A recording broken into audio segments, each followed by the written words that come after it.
Әңгімені бастамас бұрын қай жақтан тыңдап отырғаныңызды жаза кетіңіз, әңгіме ұнаса, лайк басып тіркелуді ұмытпаңыз. Ықсан аяқ астынан бұрқан талқан болды. Жоқ-ау, фермадағы бақташы шал 16-дағы қызды алыпты. 80-ге келгенде тағы неге үйленбейді етті. Ықсанның ондағы жұмысы не? Шал қулық істеді. Жиған терген мата-шатасымен қызықтырып, байлығын айтып басын айналдырған ғой, деппін мен. Өсекші көрінем. Сөйтіп елге сөз таратыппын. Ол алдында бүкжиіп отырған қара сақалды шалға жауға қарады. Мұндайда адамның ойына не келмейді? Осы жығып алып тұрып сабасам ба? Жоқ, ол болмайды. Оның арты пәле. Сотқа тартуы мүмкін. Әр ел кешірмейді. Әкесіндей кісіге қол көтерген көргенсіз ғой деп жазғырады. Бекер сөз. Біреулердің айдап салып шағыстырғаны. Өсек, мен сізді әңгімелеп қайтейін. Әйел емеспін, пышпыштап жүретін десем түсінер деп ойлаған, енді онан да айнып қалды. Шал басын көтеріп, қол орамалымен су тиген көн терідей қыртыс-қыртыс маңдайын, жасаураған қоңыр мұнар көзін, сәңкиген су ағарын сүртті. Беті тұтас сақал, екке кеп найза бастанып тұйықталыпты.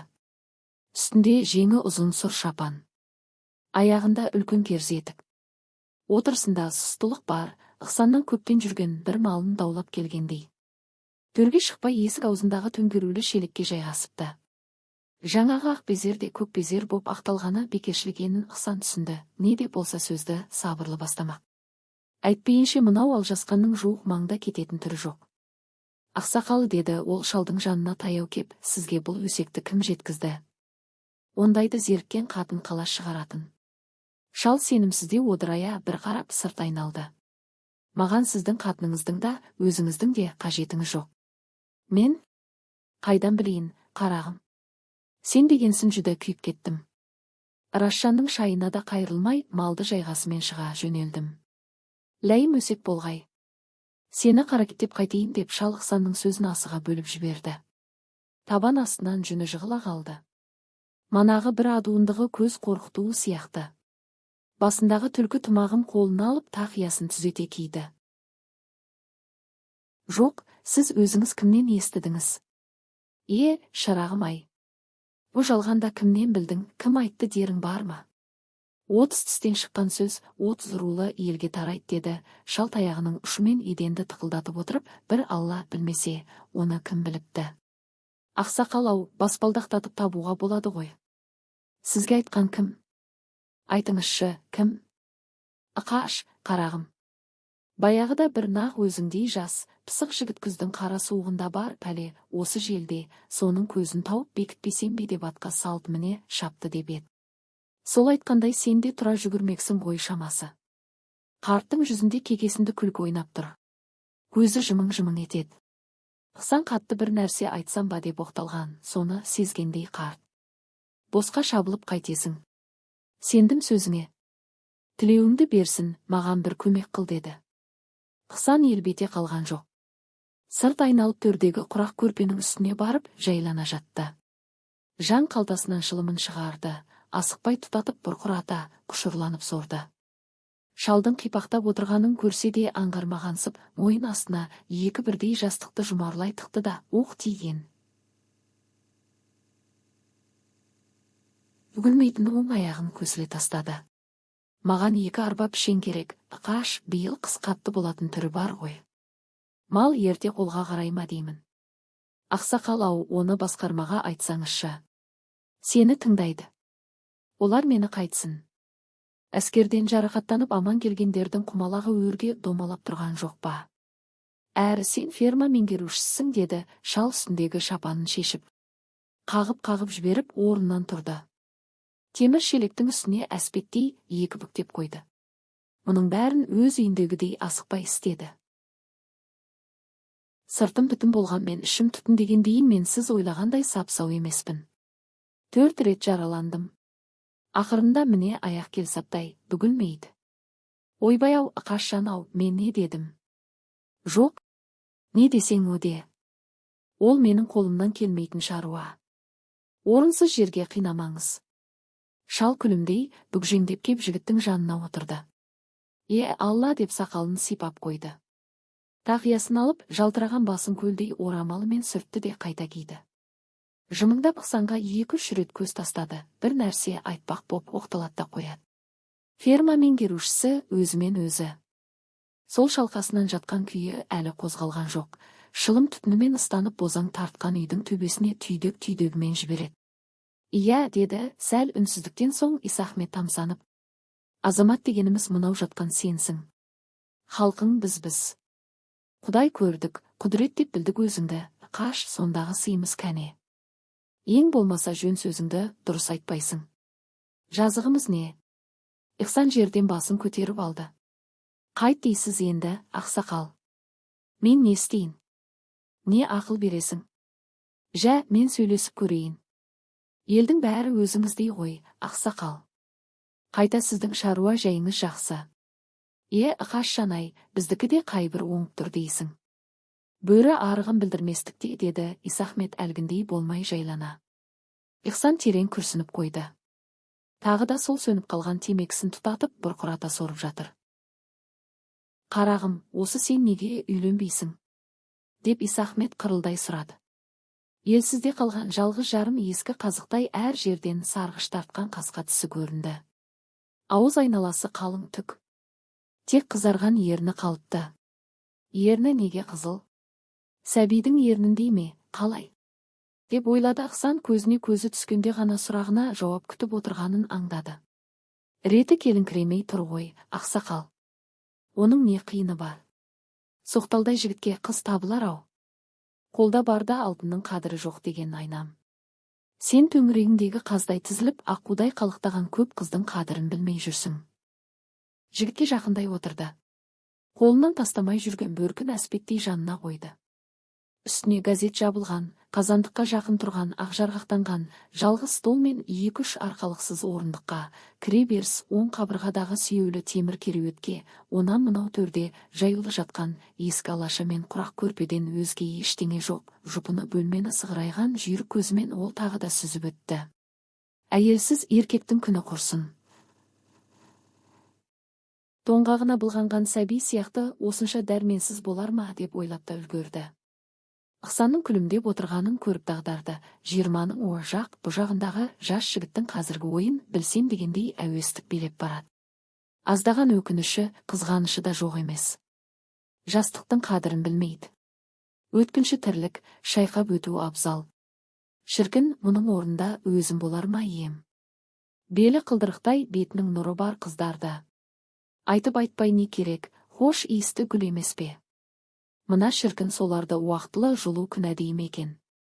Ол бір сәт өмір жайлы сыр шерткісі кеп кетті. Жігітке қарап еді, әлі күлімдеп шылым шегіп отыр. Мау бас неме? Пырылдап ұйықтағаннан өзге білері жоқ. Сен не өмір деген тап-таза, тұзсыз, қардың суы деймісің? Ол сеніңше тәтті қан шығар. Ертеңнен кешке шекті тәттімен ғана асырар ма еді, сонда көрер ем сүрінді. Жоқ, балақай, ақылгөй қарттарды тыңдай берме. Мына менің сөзіме құлақ түр, ойлан, өмір тұзы бетіне шыққан сор даламен шатқалды. Құзды, тасты басып, жайлауды, аяғып. Оның қадірі де, қасиеті де осынсында. Адамның да ұлылығы көпті көргенде, сүйі де, күйі де білгенде. Олар да әйелді қадірлеп керегінде алдап, арбап, айнып күңірене қайта табысып, гүл нәрін, хош иісін ала білген ғой. Өмірге өзінің қонақ екенін түсінген жандардан ізде ұлылықты. Сіздер өмір жайлы қияли бір әуезге берілгенді тәуір көресіздер. Мен де сенің жасыңда көп білетін сияқтанатымын, бетім бүлк етпей кейде қарттарға ақыл айтып отырғанымды сезінетімін. О Алланың шапағаты! Адамның олда бір есер уағы екен-ау. Қарт түсіп кеткен басын көтеріп алды, тағы да жігітке бұрылды. Ықсан оның жүзіне таңдана қарап қалыпты. Не жайлы ойландыңыз, ақсақал, деді ол күлімдей. Жай, өмір дейсіз бе? Түсініксіз, күбірлейсіз. Қаш жанай, бұл не бір жақсылық дейсің? Қартайғанның белгісі де, деп қарт қыт-қыттай күлген болды. Қой, қосағасы. Қайдағы қарттық сізге? Ойнасаңыз да ондайды айтпаңыз. Қарағым-ай, қарттық қадірсіздік емес қой. Жасырып қоюда, қашып құтылуда қиын. Оны елемейім дегенмен бола ма? Жә, мылжыңдап отырып қалдым білем. Қайтайын үйге, қарт шұбатыла орнынан тұрды. Ықсан да оған ілесе көтерілді. Қуыс үйден құр шықпа деген. Мен сізді жібермеймін. Шай қоям деді. Ықсан қазандық жаққа беттеп, қайда асығасыз, дала жауын. Рас жеңгейге өзім айтармын, менде болып ет деп. Қой ойбай. Қайтесің, айтпай-ақ қой. Ықсан жалғыз қалғысы келмеді. Күндегідей емес, бүгін оның көңілі қатты алаң. Сөзіне тұрса, Сәлима жеңгетайлыққа белсене кірісіп Жазираны бұған иіп бермекші. Менің Сәлима екенім рас па? Рас қой. Ендеше қатын төңірегінде оңынан келмейтін шаруа жоқ. Әрі менің ол өмірі иша дескен әйелім емес деген. Әйтсе де Ықсан сенімсіз. Кешіккеннен қорқады. Әрине, Сәлима ол үйден шай су ішпей шықпайды. Жоқ, қазір жалғыз қалмаған абзал. Шалды жібермейін деп ойла. Әңгіме айтыңыз, ақсақал. Қарт үндемеді. Бөркін қайта шешіп бүгежектеп төрге отырып жатыр. Ықсан оның естімегенін білді, сонысы да дұрыс. Манадан бері әңгімеге тартса қайда қалыпты. Төбеден түскендей қып әңгіме айтыңызы не? Әрі-беріден кейін шалға өкпелейтінде реті жоқ қой. Біреу ызғыштырып әдейі істеуі де мүмкін. Іштей қуыстанып жүрген шал оның қандай оймен айтылған өзі екенін байыптап қайтсын, ашу үстінде шыға жөнелген.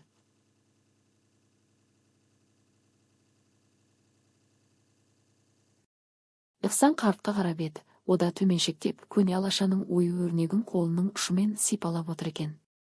Үй иесінің өзіне қадала қарағанын сезінді ме, күлімдей басын көтерді. Езу тартқанында, сөйлегенде бір сүйкімділік бар. Жігіт күнде талай қыздың басын айналдырған шығар. Ықсан еріксіз елігіп қалай жайдарлана бастағанын аңдамады. Осы қазір ол отқа үйірілген көбелек сияқты көзсіз еді, тіпті жүрек түкпіріндегі тәтті сезімін айтып шағынғысы келетінін байқаған жоқ. Ақсақал дей берді де, күмілжи қалды. Қосағасы, сіз Раш апамызға қалай үйлендіңіз? Ықсан қарттың ақсақал дегенде кіржіңдеп жақтырын қырамайтынын білетін, әлгінде күмілжіп қосағасыға көшкені сонан.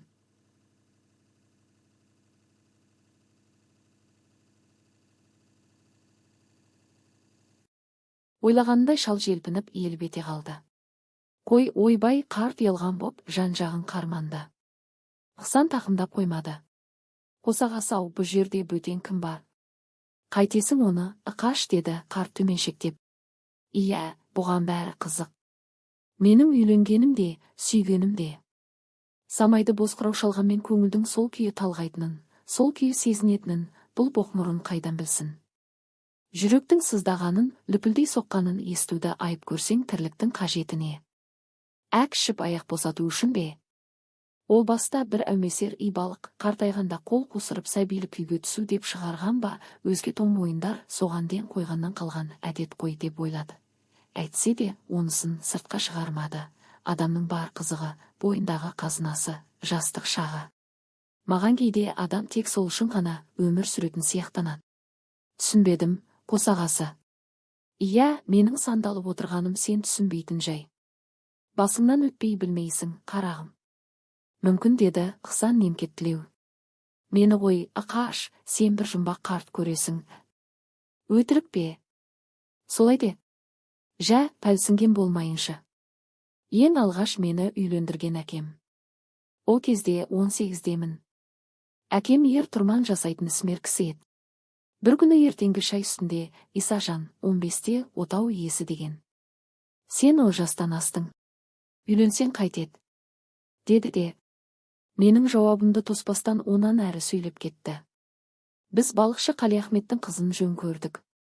Қазір дайындал, соған жүреміз. Әке сөзі, әмір. Бас тарту, ұят. Салпақта бере бердім. Міне, мен сөйтіп те үйленгем.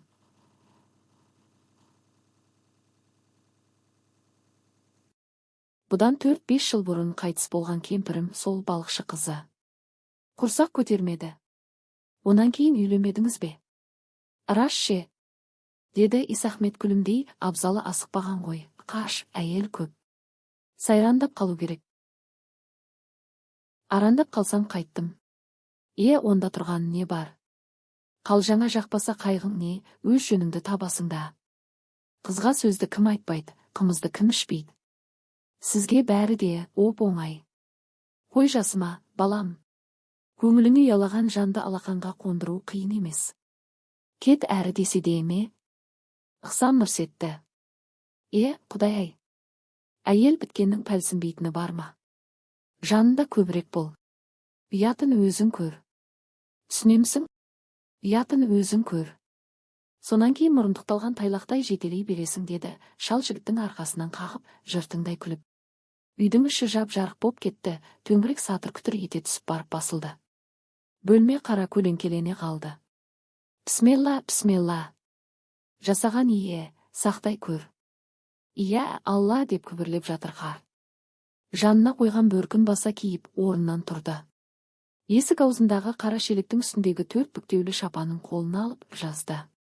Ақсақал-ау, мұныңыз қалай? Шай қайнап қалды. Отырмайсыз ба? Тағы бірде, айналайын. Тағы бірде деп қарт асығыстығын білдіре бас изеп кететін ыңғайын танытты. Ықсан көп қысталамады. Есіктің ілгешегін салып бекітті де төрге кеп жатты. Апыр-ай, әлгі не деп кетті. Мені ынжық көрді-ау. Көңіліңе ұнаған адамың болса, неменеге көлгірсейсің? Батыл кіріспеймісің? Ішіңнен тынып жүрі беремісің? Не сонша? Әйелдің әулиесі ме? Жоқ, төмен етек әйел біткен сен ойлағандай емес. Олар да көзбен арбасумен күн ұзатқанда тәуір көре бермейді дегенді сездірді-ау. Өйткені жастық өмір өтіп барады. Қайта айналып келмейді дейді. Мүмкін. Шалдың сөзінің жаны бар шығар. Қалжаңа жақпаса қайғың не деді-ау. Ұнатпасаң қалар дегені ғой. Тәңір-ай, мен оны ұнатпақ тұрғай алақаныма сап, әулие тұтар ем-ау. Жазираштай әйел менің қылжағыма жылы пай танытса жақсы, танытпаса ше. Онда құрығаным ғой. Сұмдық-ай, қайттым енді. Шал айтқан жолды байқап көрем бе? Ұятын өзің көр. Ұятын өзің көр. Сонан кейін көнбейтін амалы қалмайды дейді. Ұятын өзің көр. Қалай? Қайтып. Көне ме? Жігіт емеспісің. Ретін тап. Өйтіп көндірген тірлік құрысын. Әйтпесе қалай? Қалай, Әлде бас тартамысың? Жоқ, мен оны сүйем. Ол ше? Ол ма? Сыйлайды білем. Сыйлайды білем. Сені құртып жүрген осы білем. Батылдығың қайда? Әрі-сәрі боп жүрі бермекпісің. Іштен желініп құрыйсың ғой. Бір қарекет істеу керек емес не? Ұятын өзің көр. Жоқ, ол хайуандық. Ендеше не? Ықсан орнынан тұрды. Жан қалтасынан шылым шығарып қолының ұшы дірілдей тұтатты да құшырлана сорды. Өзге жол бар ма? Мен сүйем ғой. Жазирасыз қалай жүрем? Шалдың айтқанындай істесем бе? Ел не дейді? Елдің мендегі жұмысы не? Біреу есік соғып тұр ма? Сәлиманың жүрісі сияқты екен. Ықсан шылымының тұқылын қазандықтың аузына тастай салып есік ашты. Қара плашты еңгезердей біреу шұбатыла кіріп келе жатыр. Ой-хой, мына күннің төгуін-ай дейді, түнгі жолаушы шіңкілдей жатып қалған жоқпысың, әйтеуір қашан.